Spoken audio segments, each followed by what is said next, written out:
Doctor صاحب ہمارے ساتھ بریگیڈیئر فاروق حمید خان صاحب موجود ہیں۔ بریگیڈیئر صاحب پہلے تو بہت شکریہ، آپ نے اپنا قیمتی وقت دیا۔ ریاست کے جو وجود کا جو مقصد تھا، جو ٹریٹی آف ویسٹ فیلیا 1648 کے بعد جو ہمارے سامنے آیا کہ اس نے 5 اہم ویلیوز اپنے لوگوں کو دینا تھا، جس میں top of the agenda security ہے، اور کوئی بھی ریاست جب اس کی سیکیورٹی کو گزند پہنچتا ہے، یعنی اس کے لوگوں کی سیکیورٹی کو، اس کی انسٹیٹیوشنز کے، ریاستی اداروں کو، تو وہ اس کو برداشت نہیں کرتی۔ انفیکٹ جس انداز سے ریاستی اداروں کے اور لوگوں کا یہاں پہ سیکیورٹی جس طرح سے اس کو کیا جا رہا ہے، ٹارگٹ کیا جا رہا ہے، افغانستان کی سرزمین اس میں استعمال ہو رہی ہے، تو انفیکٹ وہ ریسورسز کے بغیر تو ہو نہیں رہی۔ آخر یہ ریسورسز ان کو کہاں سے مل رہے ہیں جس سے وہ لگاتار جو اٹیک کر رہا ہے پاکستان کے اوپر وہ جاری اور ساری ہیں اور باز آنے کا نام ہی نہیں لے رہے؟ بسم اللہ الرحمن الرحیم، بہت شکریہ آپ نے انوائٹ کیا اپنے پروگرام میں، and I'm glad آپ اس قسم کے اس سبجیکٹ پہ یہ پروگرام کرتے ہیں۔ Perhaps you're the only channel which is doing it.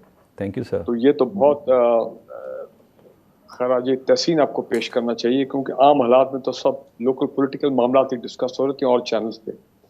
دیکھیں جی، بات یہ ہے کہ میں یہ سمجھتا ہوں کہ پی ڈی ایم گورنمنٹ جب تھی وہ 1.5 سال جس لیول کی ہماری انگیجمنٹ ہونی چاہیے تھی with the Afghan Taliban government وہ نہیں ہوئی، ان دا سینس کہ آپ اسی سے نوٹ کر دیں کہ ہم بلاول بھٹو زرداری فارن منسٹر، اور کن کو ہم بیچتے ہیں طالبان جیسے لوگوں سے بات کرنے کے لیے ہینا ربانی خان۔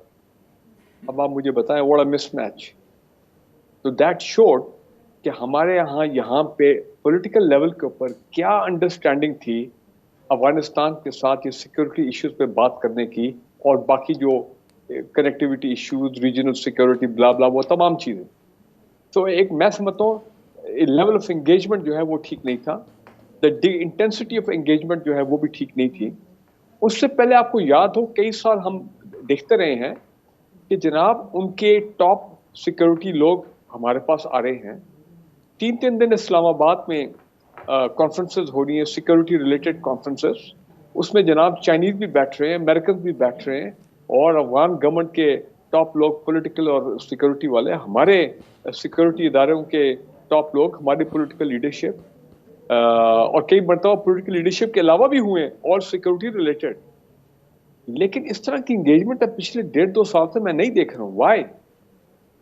کیا پچھلے 1.5-2 سال سے کوئی ہمارا پرائم منسٹر، میکسیمم دیکھا ہے کہ وہاں سے ایک فارن منسٹر صاحب آئے ہیں، ابھی چند ہفتے پہلے شاید آئے ہیں یہاں پہ، اور وہ بھی پروٹیسٹ ہم نے ان کو لانچ کیا، ان کے افغان جو یہاں پہ امبیسڈر ہیں، جو بھی ان کی حیثیت ہے، ان کے ساتھ کبھی کبھی فارن آفس کو بلا لیا جاتا ہے۔ لیکن کبھی ایسا ہوا ہے کہ ہمارے پچھلے 2 سال میں کوئی پرائم منسٹر صاحب جو ہیں وہ انہوں نے کابل کو دورہ کیا ہو ان کو انگیج کرنے کے لیے، یا ان کے پرائم منسٹر کو بلایا ہو جو بھی ان کے ٹاپ پولیٹیکل لیڈرشپ ہے؟ نہیں۔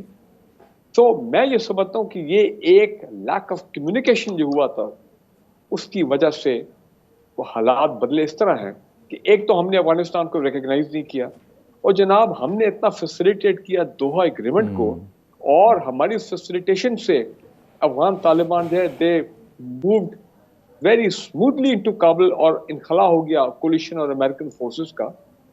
تو ٹھیک ہے، اس وقت یہی کہا جاتا تھا کہ چند مہینے ہم دیکھیں گے اور یہ گورنمنٹ سیٹل ڈاؤن ہو جائے۔ افغان طالبان کا مائنڈ سیٹ ہم دیکھتے ہیں کہ اب وہ خواتین کے بارے میں، ایجوکیشن کے بارے میں، پاکستان کے بارے میں وغیرہ، یہ تمام، تو پھر ریکگنیشن پہ غور کیا جائے گا۔ گو کہ ہمارا وہاں پہ ایمبیسڈر موجود ہے، ہماری ایمبیسی موجود ہے، لیکن فارمل ابھی تک ہم ان کو ریکگنائز نہیں کیا۔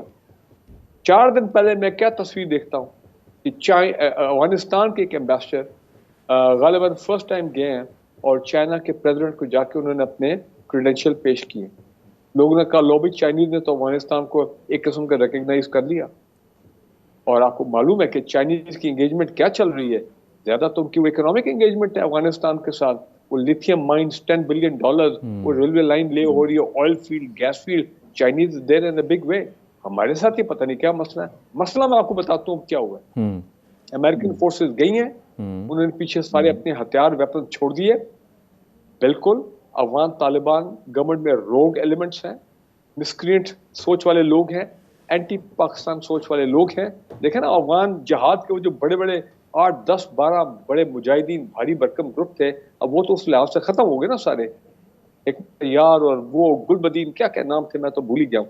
اب آگے ان کی اور جب وہ افغان جہاد ختم ہوا تو ٹوٹل کیاس میں افغانستان رہ گیا. کوئی افغانستان کا والی وارث نہیں تھا. پھر آپ کو پتا آپس میں لڑائی شروع ہوگی, پھر وار آن ٹیرر ہو گیا, اس میں اور تباہی ہوئی افغانستان کی, ڈرون اٹیک, بربادی ہوئی.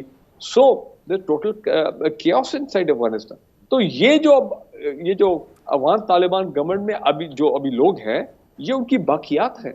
اور ان لوگوں کو میرا خیال ہے اس طرح انگیج نہیں کیا گیا جس طرح انگیج ہونا چاہیے تھا. ہاں دوحہ ایگریمنٹ میں یہ آتے تھے, ہم ان کو بلاتے تھے, ہمارے سیکیورٹی ادارے ان کو پراپر ان کو گائیڈ کرتے تھے وغیرہ, جو بھی انٹریکشن ہو رہی تھی. سو افغان طالبان گورنمنٹ کے روگ ایلیمنٹس, انٹرنیشنل اسٹیبلشمنٹ کے روگ ایلیمنٹس, انٹرنیشنل اسٹیبلشمنٹ کے rogue elements, and of course the Indians, یہ سب اکٹھے ہو گئے. Once again they've got together.